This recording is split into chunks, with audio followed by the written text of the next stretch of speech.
Okay, today we are taking apart the OneWheel GT. The charging point is broken. It is a piece of plastic that has come undone. We have the Super Bowl playing in the background. You can tell how much I care about that. So what we're going to do is take apart the OneWheel and get to the charging point. And because I'm lazy and cheap, I did not order a new charger piece to replace. But we're just going to glue it back together. Here we go. You're going to need a T25 Torx screwdriver to get at these first screws. There are 1, 2, 3, 4, 5, 6, 7, 8, 9, 10, at least 10 T-Torx screwdriver things that you need to get to, and keep you tuned on additional things necessary. Last time we did this fix, yes, this is the second fix on it. It took about an hour and a half. That's including glue time, which was about 30 minutes. Cool.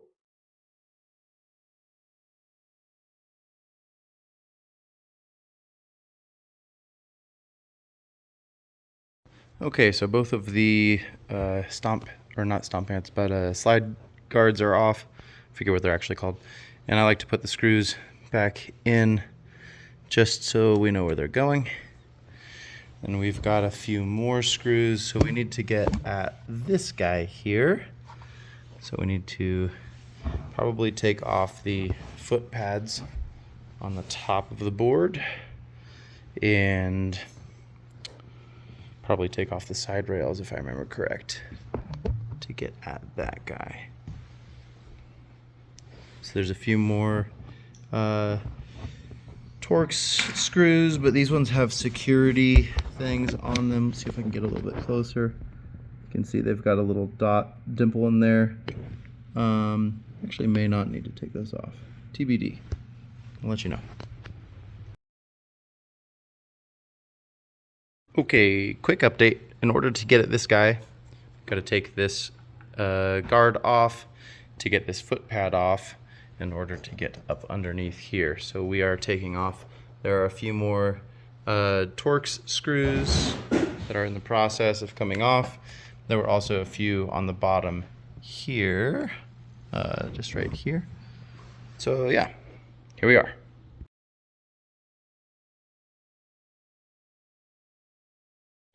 Okay, so we need to take off this whole rail, which also means we got to take off both foot pads. As you can see, the other one is over here.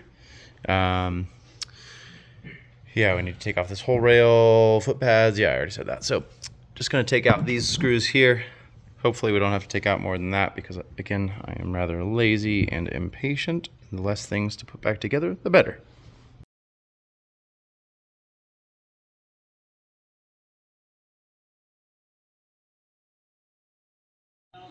All right, so to get the rails off, you got to take off these guys, the hub screws, also a Torx, something larger than a 45, but all I have is a 45. It's not a perfect fit. As you can see, it's not quite perfect, but again, we'll get the job done. I already got this one loosened up. Pain in the ass, OneWheel. I love your products, but I dislike the ability to repair these things.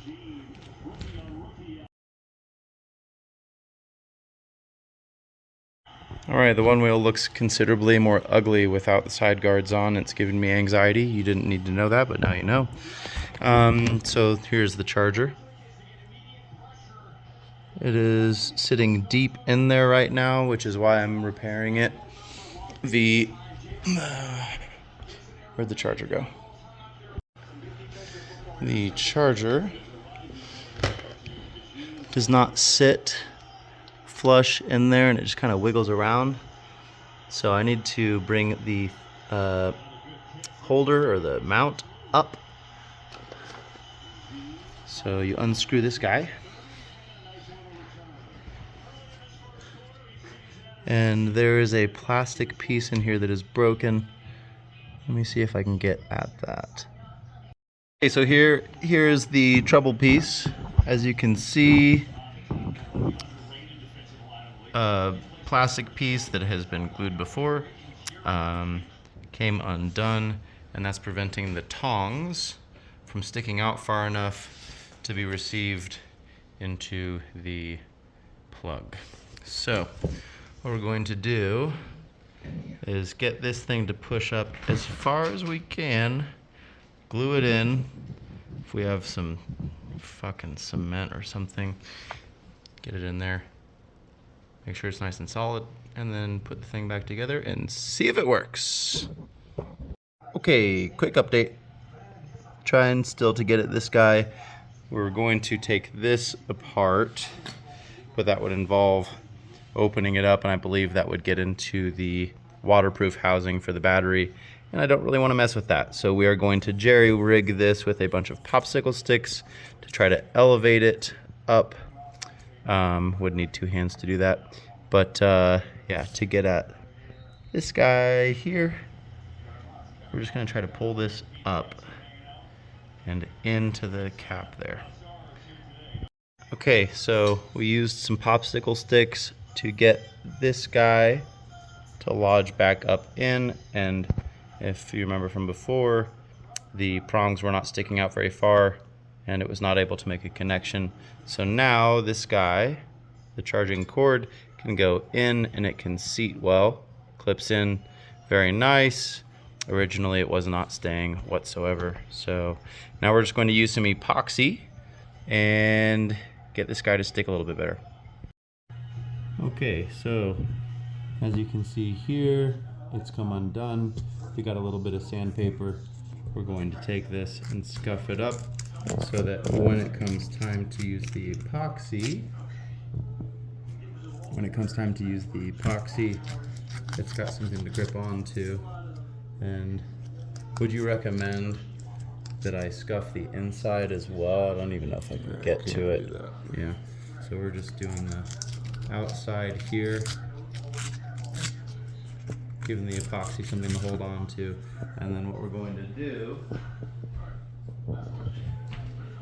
is we'll put the epoxy right here on the sides, use these popsicle sticks to wedge up in there and pull this together.